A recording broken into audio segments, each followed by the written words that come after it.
Bueno, buenas tardes, buenas noches, no sé en qué estamos, claramente estamos en el verano.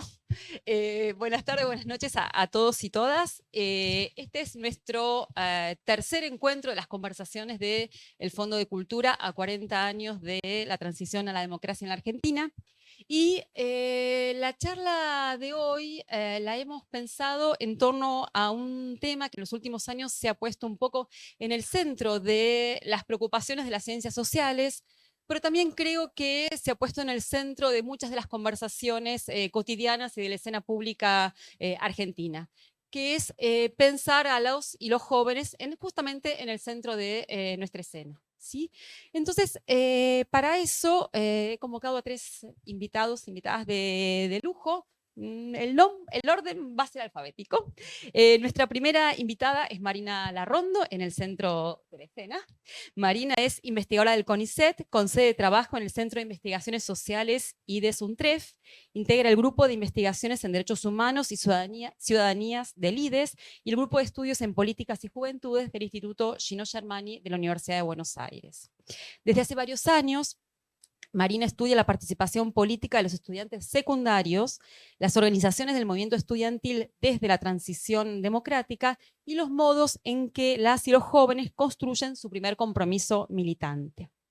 En la otra punta está Valeria Manzano, que es historiadora, es profesora de la Escuela de Idades de la Universidad de San Martín e investigadora del CONICET.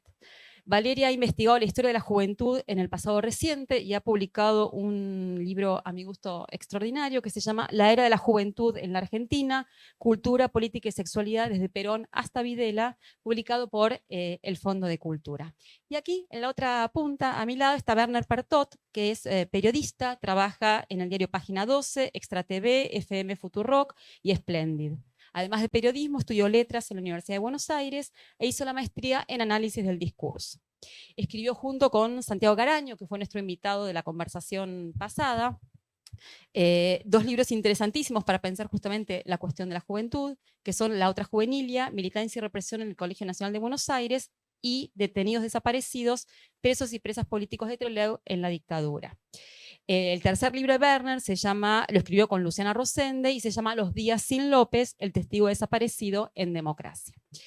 Bueno, nuestros tres invitados, invitadas de esta noche nos van a proponer, o les vamos a proponer, o les voy a proponer, una conversación en el estilo en que hemos hecho los encuentros pasados. Y les cuento en qué consiste eso. Les voy a proponer dos o tres preguntas para disparar el intercambio entre ellos y ellas, y después la idea es poder librarnos a una conversación más espontánea.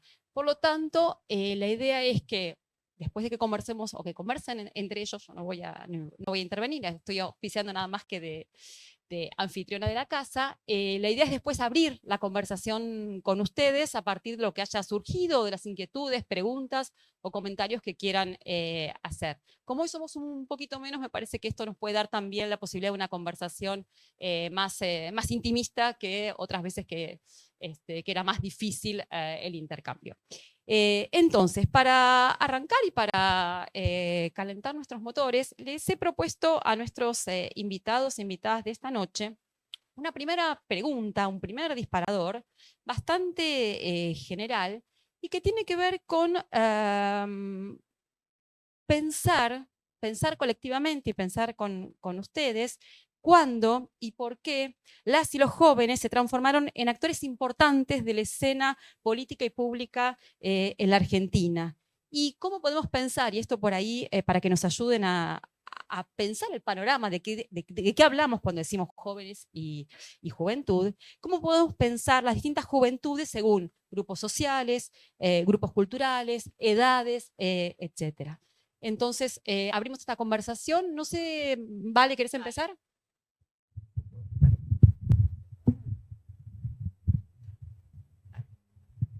Gente de medios, gente de medios.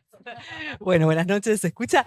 Muchas gracias, Marina, por la presentación, por la invitación y el fondo, obviamente, también. Y muchas gracias a todas y todos por estar con nosotros hoy. Y a los colegas aquí presentes. Bueno, tomo el guante, así por historiadora nomás. Me parece que realmente es una gran pregunta y y que tiene, a mi juicio, como dos grandes temporalidades. En el cuándo, digamos, en el cuándo los y las jóvenes, y voy a subrayar el los en principio, digamos, ¿no? El los en masculino, eh, aparecen o aparecen de manera más sostenida en el centro de la escena política. Uno puede pensar, a mi gusto, una historia larga, ¿tá? Una historia muy larga, si queremos, una historia que para nuestro país arrancaría, recuerden, ¿tá? Que la Unión Cívica Radical comenzó siendo la Unión Cívica de la Juventud. Y esto estamos hablando de 1890. Si queremos, en esta historia larga, uno puede pensar que la juventud, los jóvenes, aparecen en la escena política en el momento en que aparecen la política moderna, ¿no? La política de masas, con una presencia, si queremos, bastante sostenida en el tiempo, ¿no? Desde 1890 en adelante, hay ciertos hitos que me gustaría remarcarlos para no pensar en la historia más cortita, que es la que posiblemente más nos interesa, ¿no? Pero ciertos momentos importantes. Una es esa, ¿no? La Unión Cívica Radical siendo inicialmente una Unión Cívica de la Juventud. Los partidos más tradicionales del viejo régimen oligárquico también tenían sus grupos juveniles. Fundamentalmente estamos hablando de grupos de varones y de grupos de varones acotados a un cierto sector social y educacional, ¿no? Estamos hablando de quienes habían completado un cierto tramo formativo en las escuelas secundarias, quienes después, vamos a ver, accedían a la educación superior, que eran muy, muy, muy poquitos durante buena parte del siglo XX. Y el segundo hito que querría remarcar aquí es que en la Argentina, como en mucha parte, o en buena parte del mundo occidental, la tradición de izquierda, la tradición comunista básicamente, se forma casi siempre por la irrupción de grupos, o el desprendimiento de grupos juveniles de los viejos partidos socialistas. Y eso también es indicativo de ciertas características de la presencia juvenil, por lo menos en la primera mitad del siglo XX y bien entrado también, que es cierto posicionamiento de las juventudes dentro del universo de los partidos, solo por pensar la política en relación a los partidos, localizada casi siempre en lo que uno podría llamar las posiciones más radicalizadas. Están asumiendo las posiciones más radicalizadas. Y eso uno lo puede pensar a lo largo del espectro político, ¿no? El tercer ejemplo que querría traerles a la reflexión, ¿no? Estamos hablando ya de la década del 30, cuando las derechas en la década del 30 asumen un compromiso más público y masivo, el gran grupo de las derechas de la década del 30 es la Alianza de la Juventud Nacionalista. Está nuevamente las juventudes, digamos, asumiendo lo que sería la posición más callejera, más radicalizada. Y en todos estos ejemplos, no nombré el que posiblemente sea el ejemplo más importante, o el que se nos viene a la mente regularmente, que es el ejemplo del movimiento reformista del 18, donde creo que hay una diferenciación muy, muy explícita, por supuesto, en principio porque estamos hablando fundamentalmente de personas minúsculo segmento del grupo de edad que accede a la educación superior y que se apropia y que disemina un tipo de presencia más en clave generacional, ¿no? Reivindicando un papel más autónomo para las juventudes en la política. El resto de los grupos y los ejemplos que tenía eran, digamos, grupos que participaban dentro de conglomerados más grandes con los cuales a veces tenían ciertas disputas. Entonces, esos son los ejemplos que quería compartirles de una historia mucho más larga y que, insisto, creo que se vincula muy fundamentalmente con la emergencia, la transformación de la política de masas, digamos, ¿no? De un tipo de política diferente que recorre el siglo XX. Ahora bien, si no me quiero repetir a mí misma, digamos, ¿no? Pero si hay una era en la cual los y las jóvenes, ahí sí podemos decir los y las jóvenes, ocupan un lugar de privilegio y que le dan el tono, digamos, ¿no? A la política y a los cambios culturales de un momento particular, es esa larga década del 60 en todo el mundo, y que en la Argentina se desplegaría, si queremos, de fines de los 50 hasta, como mínimo, 1973-74. Y ahí, digamos, las transformaciones son realmente mucho más profundas. Creo que, Werner, si querés, nos podés hablar desde lo que vos miraste. Pasamos por acá si no tiro ningún vaso. Sí, a ver, en realidad, claro, ese es como si yo tuviera que contestar esa pregunta, me quedaría más con los 60 porque y los 70 sobre todo, porque es el lugar donde nosotros empezamos, cuando digo nosotros quiero decir con Santiago Garaño, empezamos a estudiar e investigar. Ahora, hay como una doble cuestión para contar acá. Cuando digo estudiamos, quiere decir, lo traje para usarlo de prop, en realidad no voy a leer nada de esto, pero este libro se llama La otra juvenilia. ¿Y por qué hay una doble cuestión? Porque este libro lo escribimos cuando estábamos en el secundario. O sea, lo escribimos cuando teníamos 17, 18, 19 años, por ahí, ¿no? Claro, estábamos militando en el centro de estudiantes y en el centro de estudiantes había una comisión de derechos humanos y entonces nos pusimos a investigar qué había pasado con los desaparecidos en el secundario en el cual estudiábamos, como una forma de compromiso político, el primer compromiso, podríamos decir.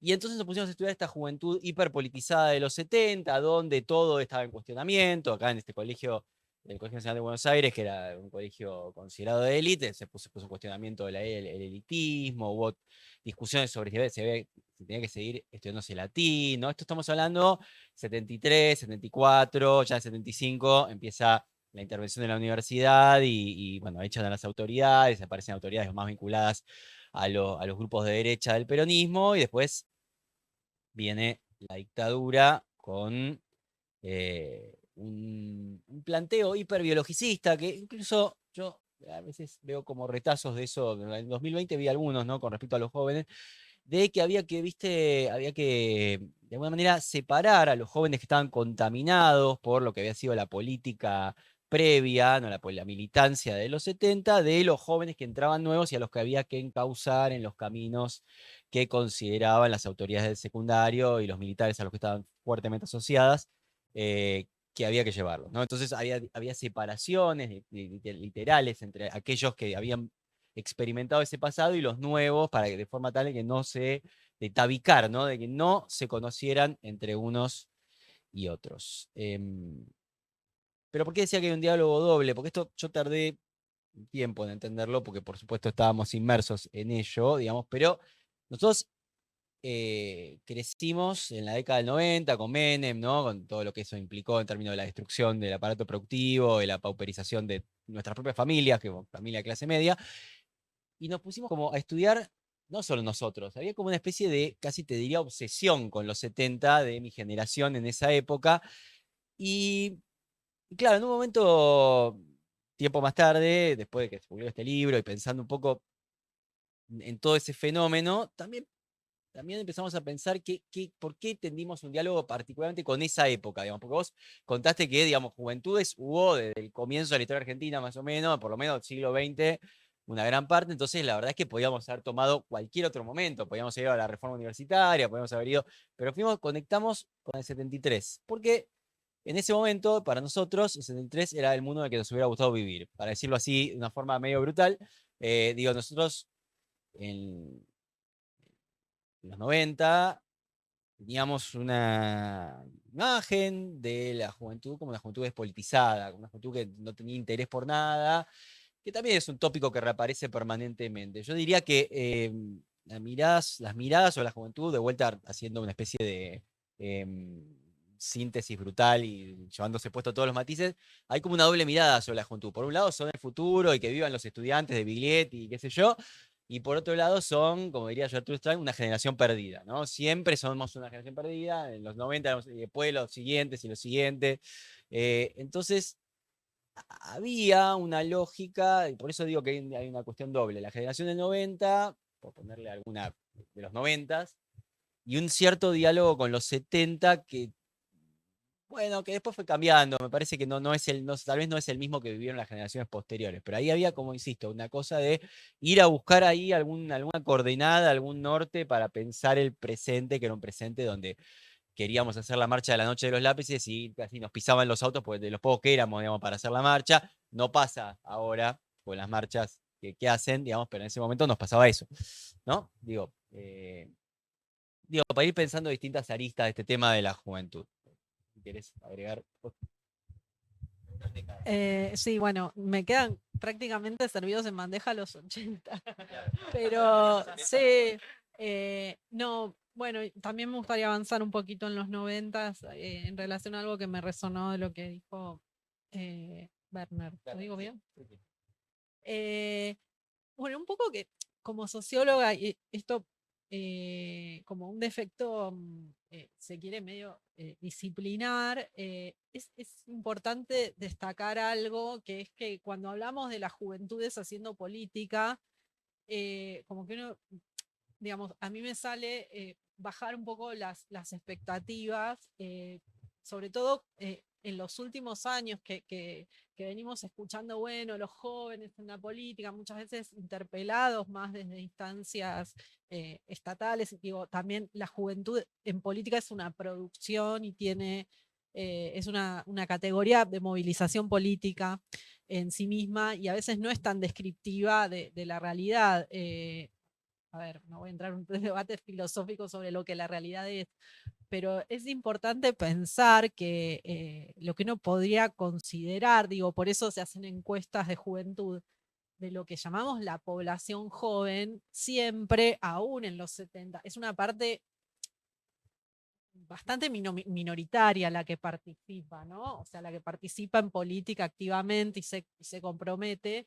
eh, por más que obviamente hay fenómenos de mayor caudal de adhesiones, de mayor presencia, de mayor relevancia política para las propias organizaciones de sus juventudes y de, bueno, y de constitución de un actor que por diversos motivos, en diversos momentos, se torna importante. Pero siempre, digo, está bueno hablar un poco de caracterizar a un actor que es importante, pero que en términos poblacionales es bastante excepcional. Digo, dentro de eso uno puede hablar, y lo pensaba hoy en relación a, bueno, qué pasó en los albores de la democracia, donde esta juventud bueno, Cecilia Braslavsky escribió un libro en 1985 donde en cierta medida no era tan, digamos, tan optimista en relación a la participación juvenil. Entonces, ella hace un estudio de, bueno, de los jóvenes participando y no participando, y cuando uno indaga qué pasó en las juventudes políticas, lo interesante más que ver cuántos participaban era cómo lo hicieron. Y este actor juventud que se constituyó como una juventud política de la democracia, que obviamente tuvo como principales portavoces a la juventud radical que no solo, bueno, obviamente era la perteneciente al partido que triunfó, sino que era la única juventud que podía reclamar para sí la legitimidad de distanciarse de la lucha revolucionaria, de la lucha armada, ¿no? Y esto, bueno, se ve reflejado en su Somos la vida, somos la paz, ¿no? Y un poco esta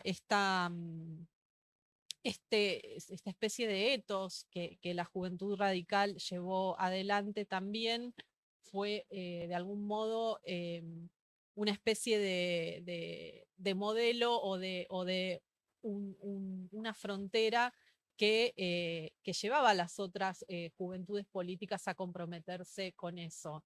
Y como en otras juventudes políticas esto, digamos, tuvieron que tomar posición frente a este lugar y fueron juventudes que se comprometieron abiertamente a asumir los valores democráticos que todas las juventudes asumieron y llevaron adelante como propios. Y lo interesante es ver cómo se transformó no un mandato, estas adhesiones a hacer una política democrática como un aprendizaje que iban a hacer, digo, todos los actores políticos en bueno, en los formatos y en el esfuerzo, en las asambleas universitarias, en las federaciones de estudiantes secundarios, en aprender las reglas de cómo, de armar un estatuto, de cómo usar la palabra, de los cantitos, la democracia cuando uno ve, bueno, como un significante que permitía, digamos, la acusación de vos sos más democrático que yo, era algo, digamos, muy presente.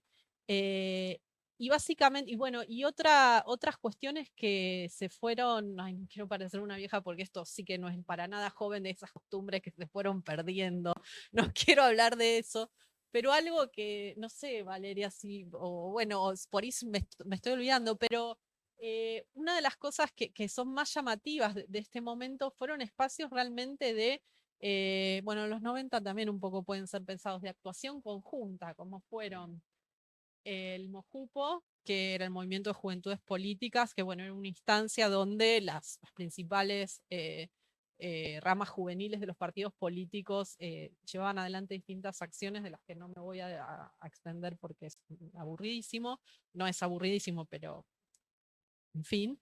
Y otros, digamos, defender la democracia, por ejemplo, cuando debe, creo que está en tu libro, cuando empezó el juicio a las juntas, que hubo amenazas de bombas en numerosas escuelas, bueno, se hicieron marchas, la marcha contra el FMI, eran todas instancias de actuaciones conjuntas de las juventudes que eh, si bien en los 90 lo podemos pensar, bueno, ¿no? Con todas las acciones de oposición a, bueno, a las distintas políticas neoliberales, la ley federal, etcétera, pero realmente era algo muy distintivo que medio que hoy en día es como impensable y está bueno pensar también, bueno, las condiciones de posibilidad o de no posibilidad de ese tipo de,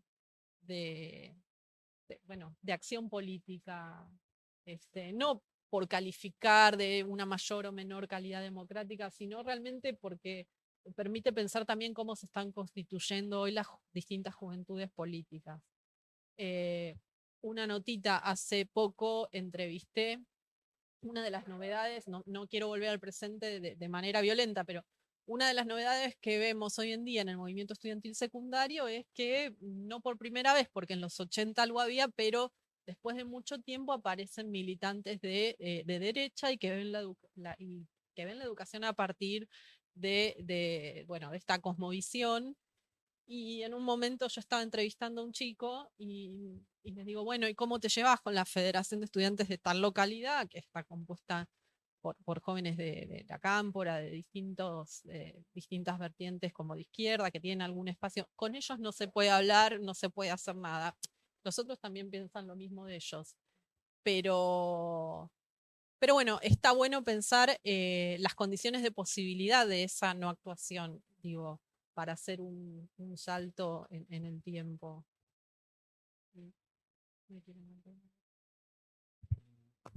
Voy a- Muy cortita en torno a lo que decías vos, es cierto esta cuestión de que nosotros vamos a estudiar a las juventudes que participan políticamente y son en realidad un grupo mucho más pequeño de todas las juventudes totales. De hecho, una cosa que nos pasó con este libro es que veníamos entrevistando un montón de, bueno, ex militantes de distintas épocas, ¿no? El libro va del 71 al 86, o sea que pasamos por distintas épocas, y todos tenían como una cierta, me sale lingüista, ¿no? Pero una cierta estructura en cómo contaban las cosas, y de pronto enganchamos a una piba, Beatriz se llama, que no había militado nunca en ningún lado, que fue ahí, se encontró, y el discurso era completamente otro. Entonces nos fascinó que ella había visto, había experimentado, contaba otra cosa, ¿sí? No te diría casi como si hubiera ido a dos colegios distintos, pero contaba otra cosa, era otro el discurso. Y esa era una de, en realidad, el grupo mayoritario, que nosotros no habíamos ido a buscar, hemos ido a buscar derecho al otro grupo, estaba hiper sobre representado. Así que es interesante eso, porque también cuando vas al escenario general te encontrás con otra mirada, que no es la de la más estructurada, ¿no? Esto no.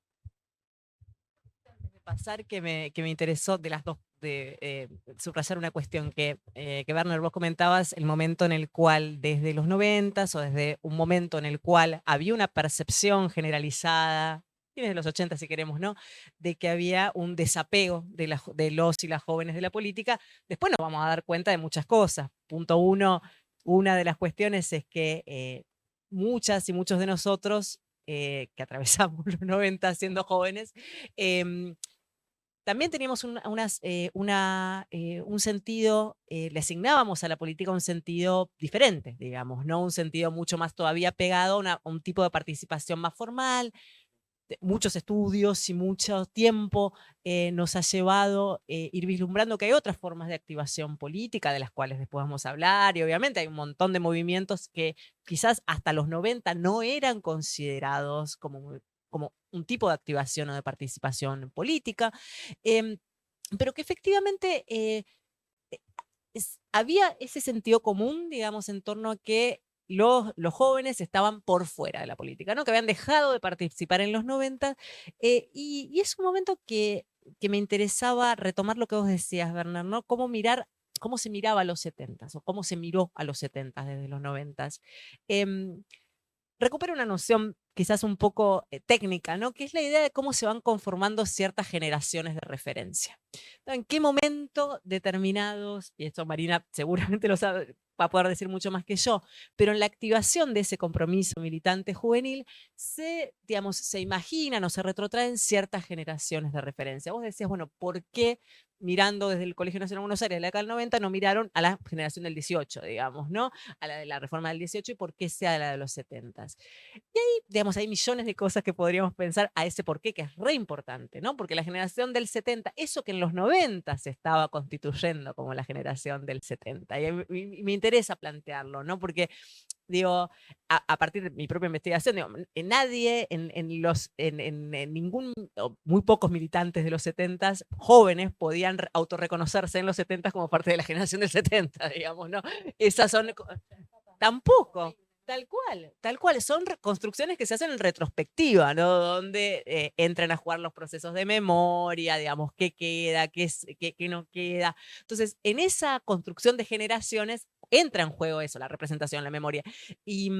Y creo que efectivamente, digamos, ¿no? Pensamos desde muchos estudios de memoria se ha singularizado, ¿no? Que fue en los 90 donde hay otro tipo de vínculo con cómo se piensa, cómo se analizan, cómo se vindican en algún punto las acciones militantes de la década del 70.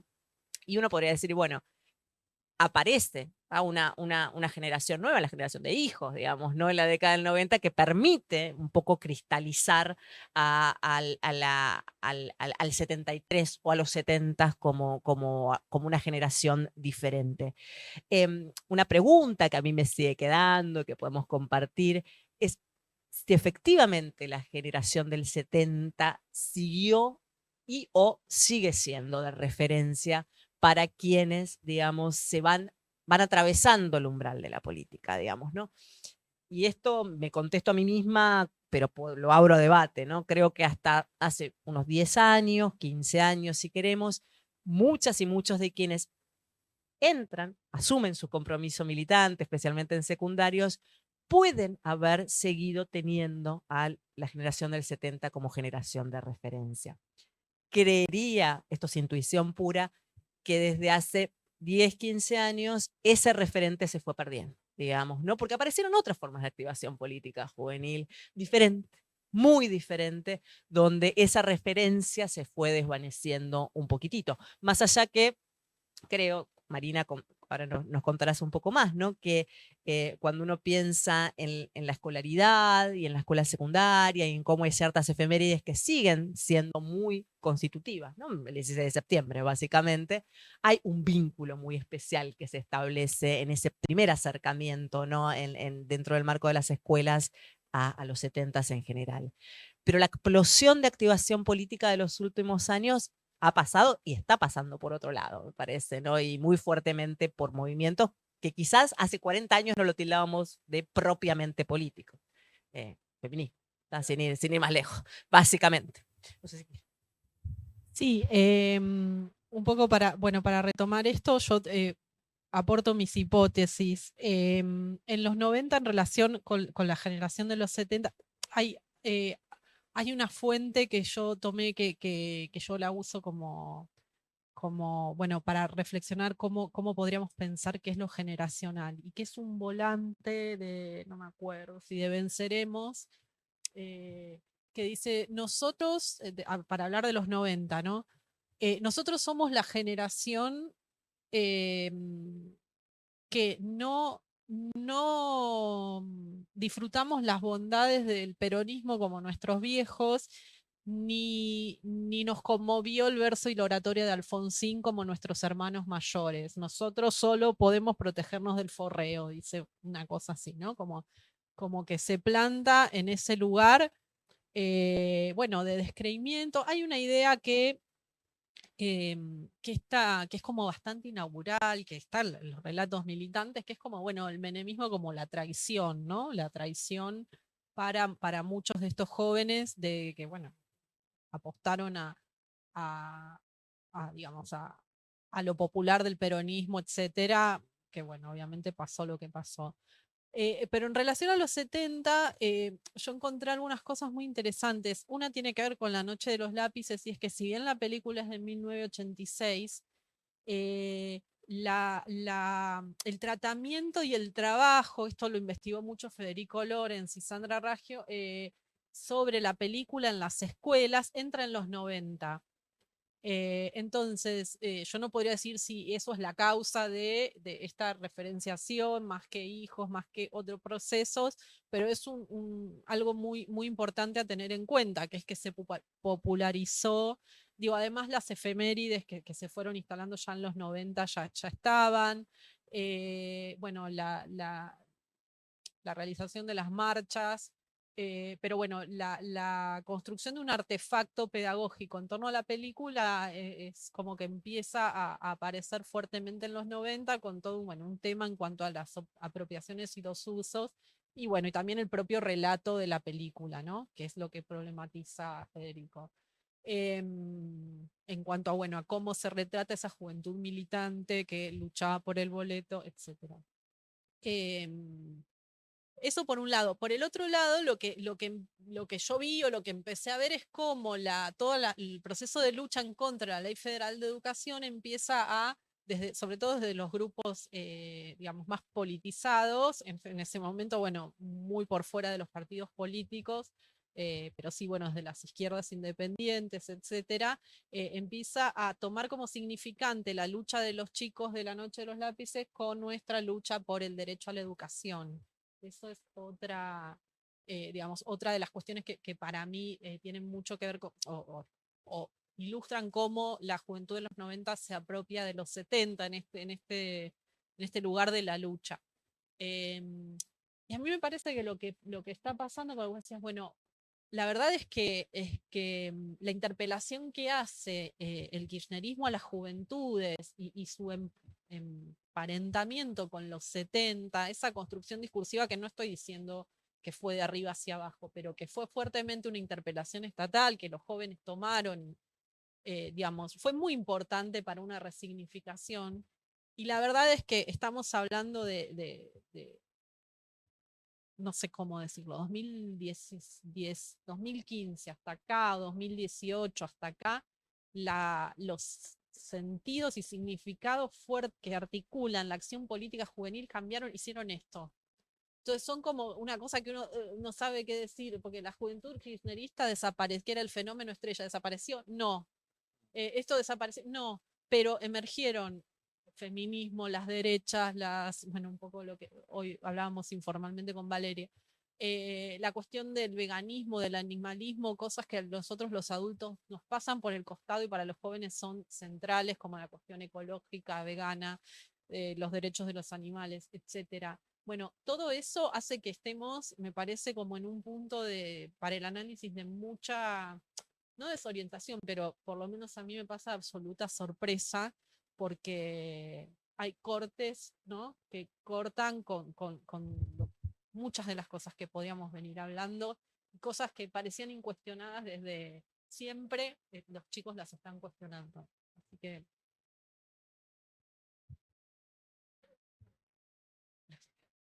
me rompieron completamente el protocolo, pero se puso absolutamente fascinante la conversación, porque además ustedes están apuntando a algo que ya venía apareciendo en las charlas anteriores. Y es el momento en que todos nos sentimos viejos y viejas. Perdón, no sé la edad de los asistentes, pero me parece que califica para todos. Y es la sensación de que estamos ante un nuevo ciclo histórico. Y que la juventud es el lugar donde esto se condensa con mayor claridad. La vez pasada salió en relación con la cuestión de, bueno, la vigencia o no de el nunca más y el discurso sobre el nunca más, etcétera. Y me acuerdo que lo había mencionado Ernesto Bogoslaski diciendo, bueno, en la escuela esto es un discurso que es un discurso escolar, pero que empieza a no a no tener mucho impacto en los chicos y las chicas, y acá hablamos todavía de jóvenes más pequeños, ¿no? De niños y niñas. Y me parece que lo que está saliendo acá en la conversación tiene que ver con eso. Estamos frente a un cambio de ciclo histórico y para volver a la cuestión de las juventudes, aquí la pregunta es, entonces, ¿podemos pensar la escena pública y política para los jóvenes desde un lugar que no sea la política? Es decir, podemos pensar jóvenes al centro de la escena desde una discusión que no sea la política tradicional tal cual la concebimos en términos tradicionales, todos nosotros y nosotras. Y ahí pensaba que en realidad los trabajos de Valeria muestran esto desde hace mucho tiempo. O sea, los jóvenes están en el centro de la escena para pensar la música, para pensar la cultura, para pensar el consumo. Entonces, ¿dónde están las claves para pensar esto que es hoy diametralmente distinto? Que todos sentimos que es distinto y sin embargo no sé si es tan distinto. En todo caso, mi sensación es que estamos perdiendo nosotros generacionalmente algo de las referencias de las cuales pensábamos. No sé si para las y los jóvenes cambió tanto la escena. No sé, dejo el problema abierto por donde lo quieran pensar. Me gustaría, Marina, que cuentes qué ves vos desde el mundo más de los secundarios. Estoy pensando un problema en voz alta, no tienen por qué contestarlo, sino pensemos juntos y juntas. A ver, yo voy a responder con cosas aisladas porque me parece una pregunta muy interesante, pero que se me hace inabarcable. No, es un problema, no tengo ninguna clave específica. Porque, bueno, también tiene que ver con lo que uno mira. Yo lo que podría decir es que después hay cosas más politológicas de por qué, por ejemplo, es relevante seguir estudiando a los jóvenes en los partidos, porque los partidos ya no son lo que eran. Digamos, cuando hablamos de forma partido hablamos de otra cosa. Lo que yo podría mencionar que como una cosa para decir, bueno, las juventudes es pura novedad, que durante la pandemia, por ejemplo, los jóvenes de derecha formaron partidos políticos en la casa. O sea, se bajaron las legislaciones de cómo se inscribe un partido, cosas que yo no manejo, ellos me las explicaron, pero yo me hice la que entendía, pero no. Pero los jóvenes se bajaban las legislaciones y en plena pandemia armaron, por ejemplo, para decir un ejemplo concreto, me olvidé el nombre, porque están tan fragmentados que, bueno, el Republicanos Unidos de la provincia de Buenos Aires lo armaron un grupo de chicos en la pandemia, llevaron, bueno, de candidato experto en su momento. Entonces, ahí eso rompe un esquema, porque es la novedad radical. Son chicos que pasaron toda su infancia en el kirchnerismo, que no vivieron ninguna de las bondades en cuanto a las políticas de inclusión, porque eran muy chicos, porque no les tocó, porque no les gustó, porque se oponen. Bueno, y formaron sus partidos y empezaron a militar, o sea, con el concepto clásico de militancia, de partido, de reunidos, de rama juvenil, desde la casa. Entonces, también un poco pasa eso. Yo podría decir que para mí lo novedoso tiene que ver con ciertas emergencias identitarias que no estaban antes o que realmente... Lo que pasa es que, bueno, pensar lo cultural en lo juvenil por ahí sí, pero digamos, también las expresiones culturales atraviesan todo. Y también, bueno, ciertos vicios que tenemos los académicos, los periodistas por ejemplo, cuando fue la discusión sobre el aborto, todos miramos la emergencia de la revolución de las hijas y las chicas y el feminismo, yo también lo hice. Una de las cosas que yo vi, que lo más disruptivo que hubo en los últimos años del movimiento estudiantil fue la aparición del activismo estudiantil en relación con la discusión de la ESI y el aborto en las escuelas católicas, que nunca habían sido tocadas por el activismo estudiantil. Y fue algo de los jóvenes. Y junto con esta novedad, bueno, también existía Secundarios por la Vida, que era un grupo de chicos, de estudiantes secundarios enorme, que funcionaron a partir de Facebook, que eran pañuelos celestes. Entonces, cuando uno ve, para mí, estas cuestiones de lo novedoso, me parece que tiene que ver con estas nuevas construcciones identitarias. Yo lo veo desde la política, pues lo que estoy mirando y seguramente estoy súper sesgada, pero ya con eso me parece que hay un montón para ver, ¿no? Tengo un hilo dentro de esto que estábamos diciendo que tiene que ver con. Vuelvo un segundo al momento este de los 90. La militancia de los 70 pensaba como en el camino único de militancia, ¿no? O sea, no había otro camino. El camino era la militancia tradicional para cambiar la sociedad de determinada manera y el resto. Pero claro, yo del mismo secundario en el que estaba, había grupos ecologistas, ¿eh? Había grupos ecologistas, había grupos de veganos, había grupos. Eran por ahí mucho más chicos de lo que estamos observando hoy. Era mucho más pequeño todo en términos de masividades. Y había feministas también, sí, claro que había. Pero no eran considerados, eso no era, ¿viste? El camino era el camino único, ¿no? Eso no era meterse en política, digamos, ¿no? De alguna manera. Y un poco, digamos, yo un montón más, ¿no? Digo, tomo mi caso para tomar, digo, fui rompiendo con esa mirada idealizada de los 70 y empezando a tener una mirada más crítica sobre lo que fueron las organizaciones de los 70, con su verticalismo, con su machismo, con un montón de cosas más que podríamos hablar.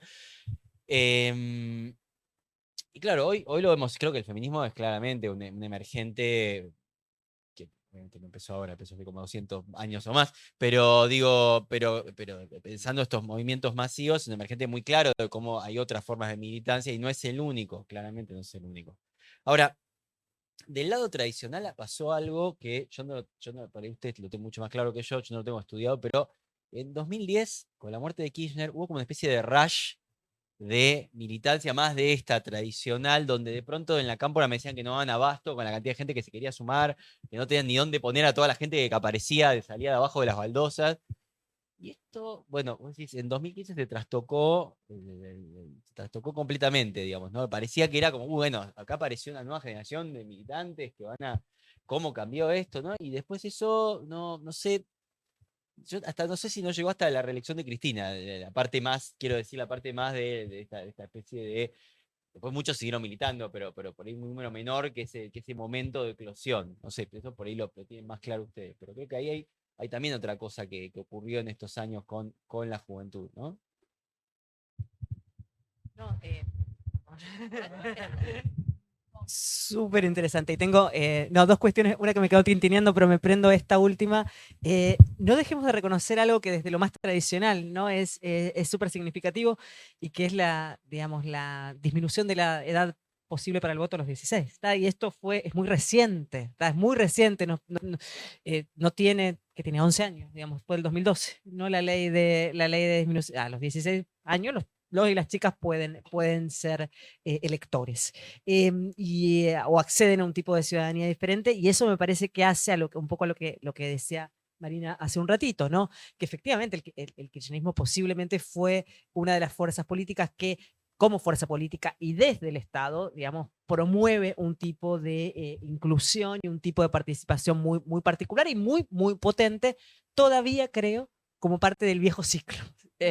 Como parte del viejo ciclo, más allá de que yo no las he estudiado, ¿no? Pero por compartir en algunos casos aulas o más allá de que organizaciones que estaban bajo el paraguas del kirchnerismo, juveniles, hubieran ya incorporado a la agenda de reclamos cuestiones que tenían que ver con el feminismo, que tenían que ver con la lucha ecológica, digamos, una renovación de la agenda, pero en realidad fue bastante tradicional el modo de incorporación, ¿no? Al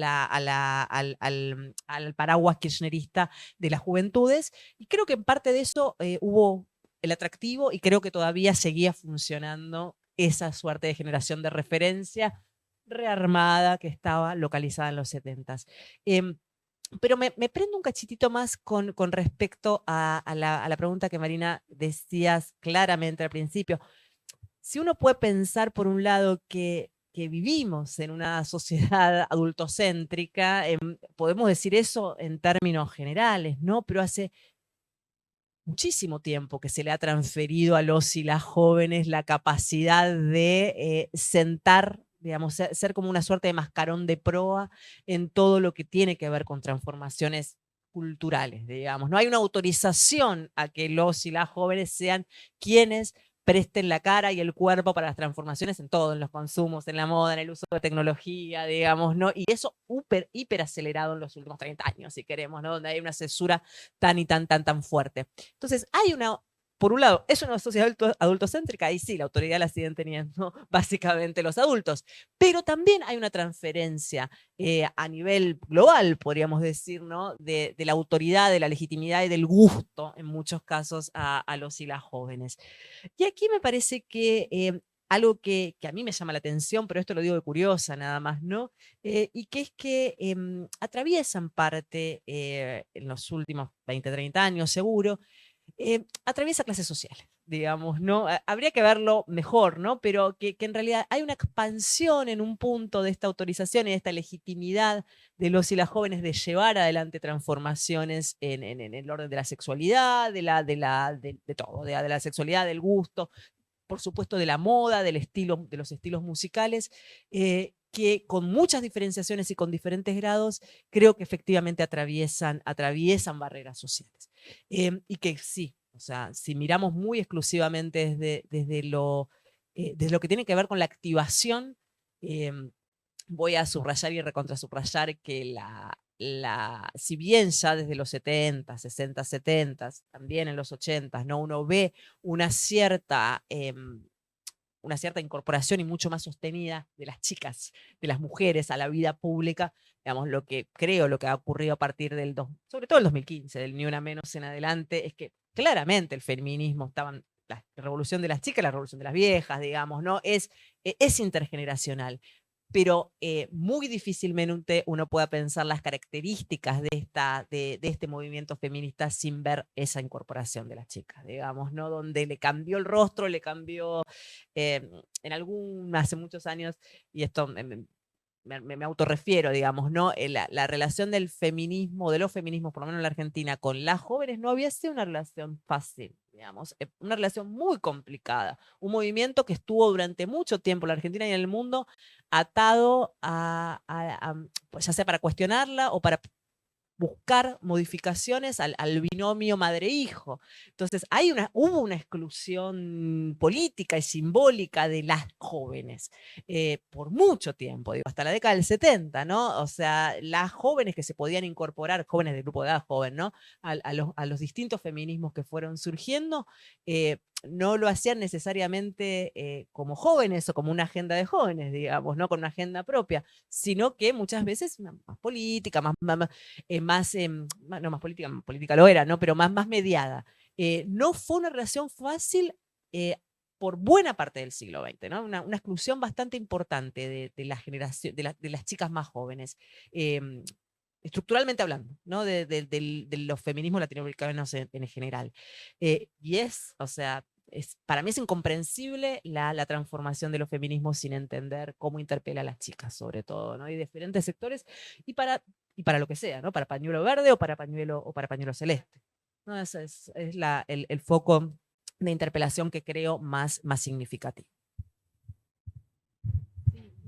Yo quería, bueno, obviamente comparto lo que dice Valeria, obviamente el feminismo, como decía recién, cambió digamos, no solo digamos, la agenda del movimiento estudiantil global, sino al interior de las escuelas, que empezaron a problematizarse cosas que nunca estuvieron en la agenda de la militancia secundaria ni de la discusión escolar, como la corporalidad, la cuestión del vínculo sexoafectivo entre los estudiantes, bueno, un montón de cuestiones que empezaron a aparecer a partir bueno, de la irrupción del feminismo en el activismo juvenil, político, secundario, universitario, que bueno, no es mi campo, pero bueno, también sabemos que está.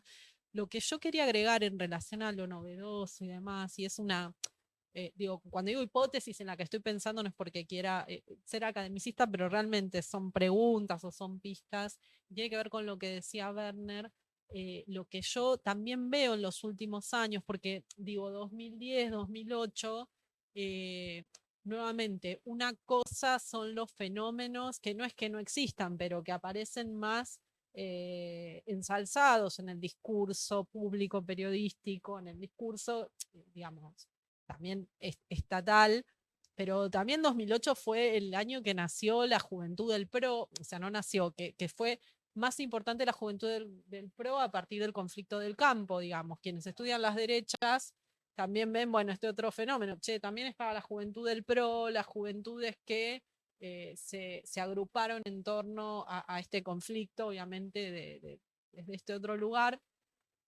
Y lo que yo vi en estos últimos años, y es esto una idea en la que estoy pensando, es que también me parece que hay es una barbaridad, bueno, no tengo tiempo para discutirlo, una democratización de la militancia en sí, ¿no?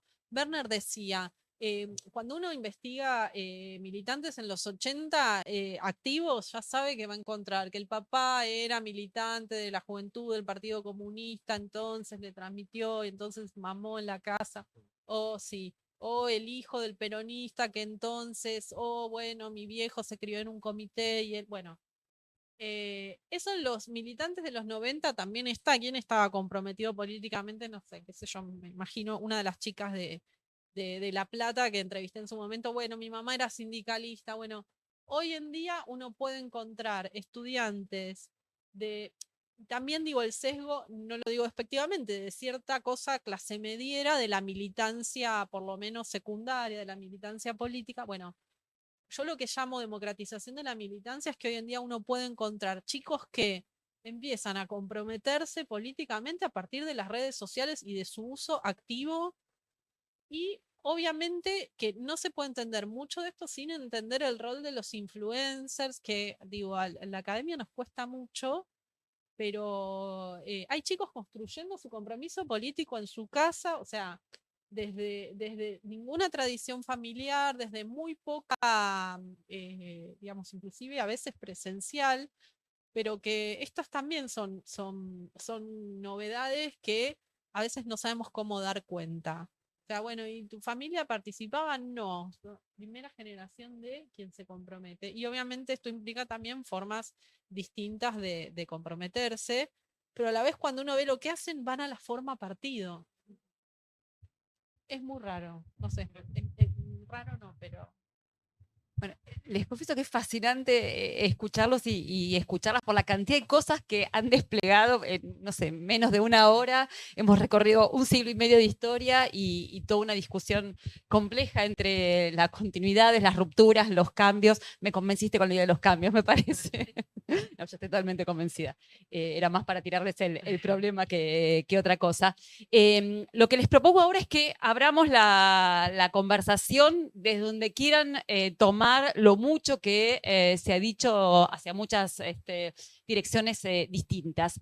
Entonces, abrimos la conversación, preguntas, comentarios.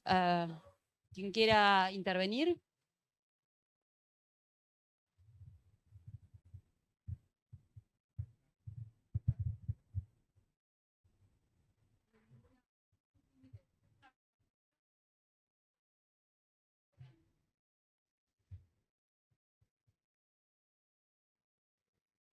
Sí, lo del micrófono es porque queremos también el registro para que quede ahí, no sea como un vacío.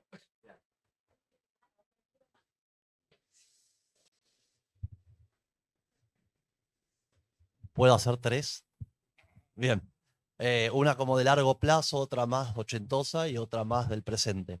La de largo plazo pensaba en lo que Vale había planteado sobre las juventudes, pensando la juventud radical, digamos después las juventudes dentro del partido del PAN o lo que sea, pensaba las juventudes católicas y pensando en las juventudes católicas también preguntarte si uno lo puede ver a largo plazo ligado a lo que sucede después en la juventud de los 70, ¿no?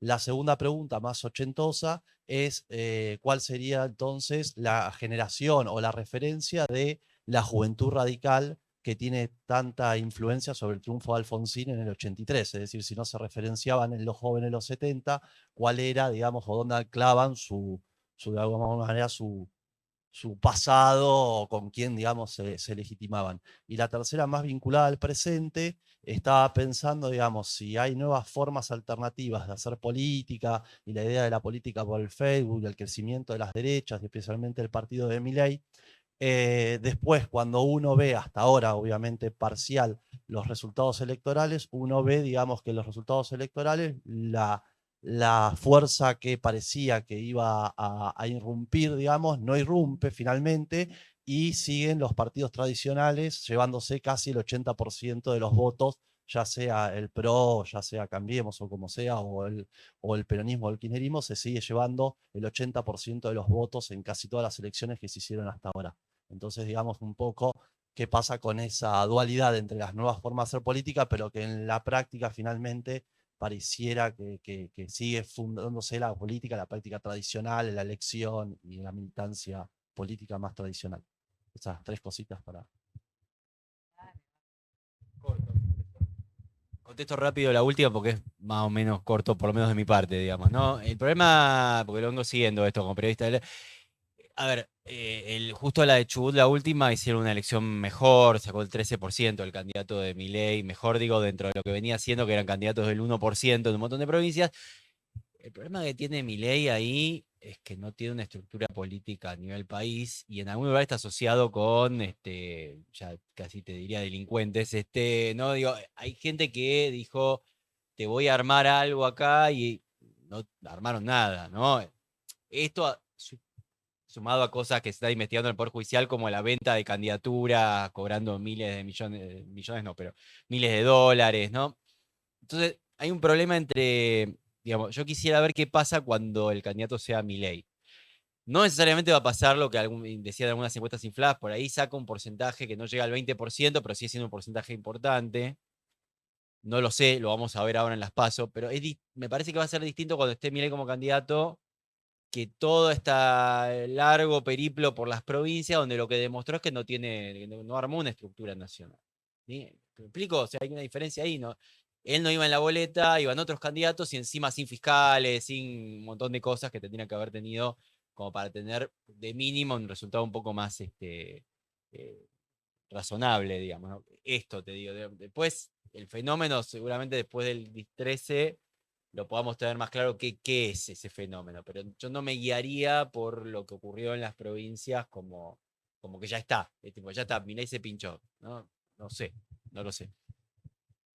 Perdón, me meto un segundo, pero además ahí influye otro fenómeno que es lo que decía Valeria al comienzo, que aún si, digamos, la base de Milei fueran los sectores juveniles exclusivamente, es un sector acotado de la población. Es exactamente lo que decía Valeria, ¿no? El desfasaje entre la representación social de la juventud y la representación cuantitativa real que pueden tener, y en este caso electoralmente, ¿no? Perdón, no me pude resistir. Y tengo otra pregunta. Conversación. No, te voy a contestar rápido con respecto al mundo católico. Digamos, ¿no? Y esquematizando totalmente, ¿no? Pero uno puede pensar que desde mínimo la década de 1920, especialmente para los jóvenes varones, la Iglesia Católica se dio una política de encuadramiento, en principio desde lo estrictamente religioso, pero también desde las sociabilidades, digamos, ¿no?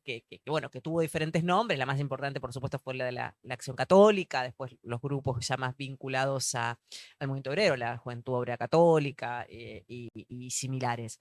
Y la gravitación política que han tenido, digamos, los filólogos y los historiadores discuten hasta dónde, digamos, parte, sobre todo de las juventudes obreras católicas, fueron importantes o no en el peronismo clásico, digamos, ¿no? Le dieron o no le dieron sus votos, le dieron o no le dieron su estructura, pero sí, digamos, no podemos, y aparte es un rasgo de continuidad que lo podemos ver hasta ahora, ¿no? Hasta dónde el universo de la sociabilidad católica es un universo fundamental para la activación, o ha sido un universo fundamental para la activación política también, ¿no? Lo fue en la década del 40, lo fue en la década del 60, digamos, y ahora mismo Marina nos trae el recuerdo fundamental de, digamos, cómo activaron, digamos, novedades, ¿no? De pañuelos verdes, pañuelos celestes a la vez, ¿no? Dentro de ese universo católico.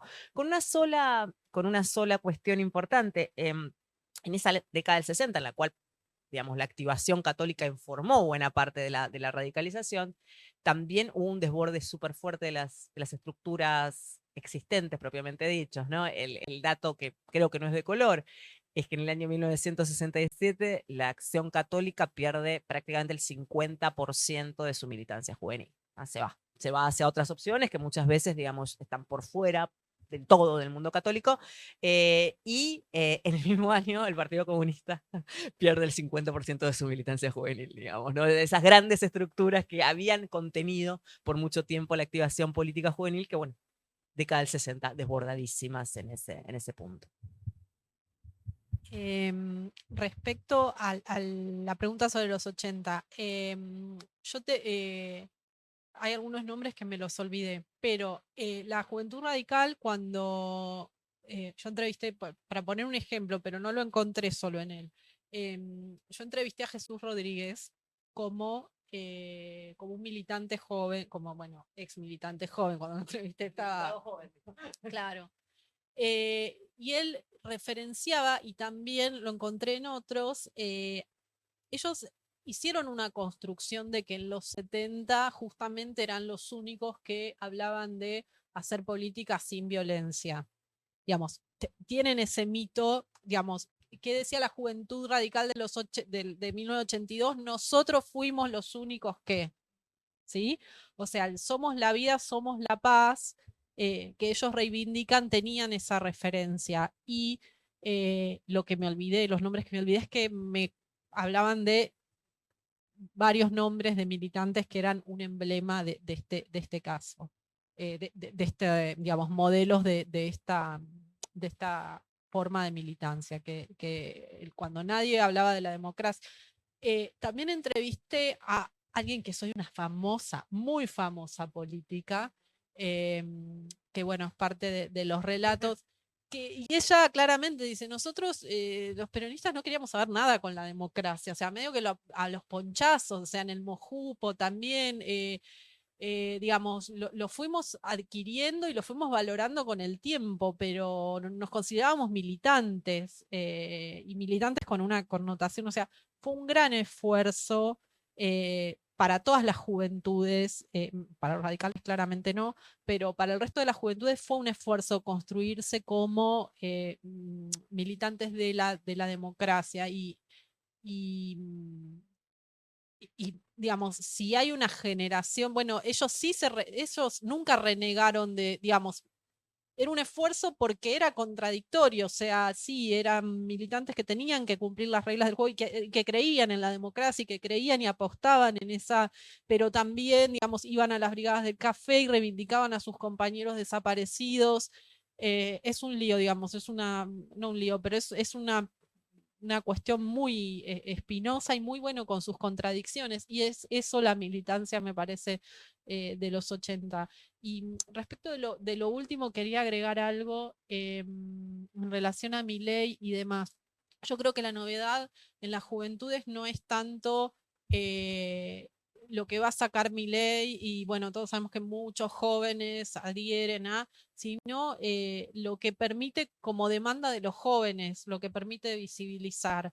El tema del progreso individual, bueno, seguramente muchos habrán escuchado las investigaciones, las cosas que está contando Pablo Semán sobre esto. El tema del progreso individual, del mérito individual, de querer progresar, de esta valoración del esfuerzo, digamos, que lo referencian en él.